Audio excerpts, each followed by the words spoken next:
Welcome back to another episode of Aspect Science in Focus, where I take a bit of a closer look at some science-related stories and some science news that I've come across in the past couple of weeks.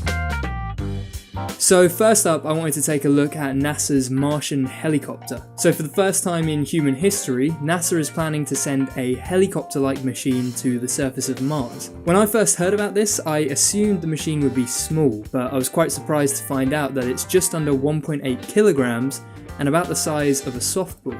So it's a lot more like the drones that we're seeing more and more frequently in the world today. So it's going to be hitching a ride with NASA's new Mars rover, the Mars 2020 rover, on its scheduled July 2020 launch aboard a ULA Atlas V rocket.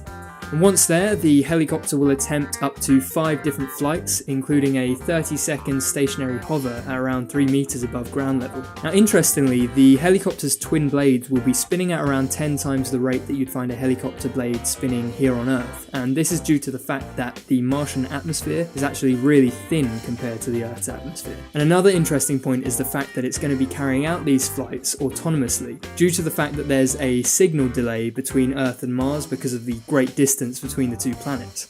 So it's considered a high-risk, high-reward project by NASA. If it succeeds at its tests, it's going to provide an invaluable, powerful new tool that's going to allow them to survey the planet in ways they haven't been able to before. So here's where I want to throw it over to you. Let me know what you think of this addition to the Mars 2020 mission. And what do you think about the idea that just over 100 years ago, powered flight was made possible here on Earth, and we might be about to do the same thing on Mars? Whatever you think about it, I'd really love to hear your thoughts down in the comments below.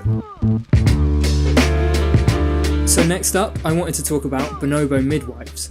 So along with chimpanzees, bonobos are our closest living relatives, and they're within the same genus as chimpanzees, but they're a separate species of ape.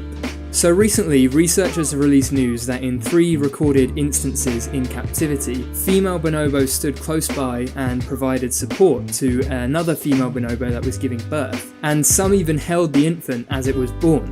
And what I find fascinating about this story is the fact that until now, it was thought that it was only humans that would receive assistance during birth. Now this is because the human birth canal is relatively narrow compared to the size of our infants, and it's been suggested that this is the result of a number of factors, including the idea that when we took to upright walking, our pelvises had to change along with it, whilst our skull size continued to increase. And because of this, human infants are almost always born with assistance from another human. But the thing is, bonobos are able to give birth unassisted, so the researchers think there's something else going on here. And it might simply be the fact that female bonobos are highly social, unlike their chimpanzee relatives who neither show strong female bonds or assistance during birth.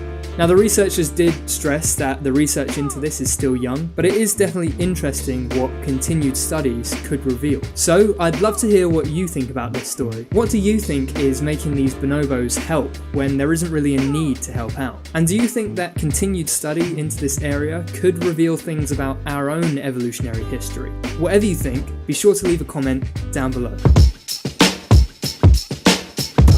So that's it for the stories I wanted to cover this week, and as always I'll leave links down below along with a bonus link, which leads me nicely on to my suggestion of the week.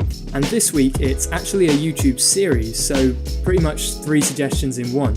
It's Vox's series called Thaw, which looks at the changing landscape and ecosystem of the Arctic. The episodes are well paced and contain some really interesting looks at what is happening in response to climate change. It's a 3-part series that came out a little while ago now, but Vox being Vox, it's really high quality, so I couldn't recommend it enough. I'd love to hear what you think about the suggestion and actually any of the stories that I've covered today, so be sure to leave your thoughts down in the comments below. So that is it for now. I'll be back with another episode of In Focus in a couple of weeks' time, so until then, I'm Tom, you keep discovering the world around you, and I'll see you next time.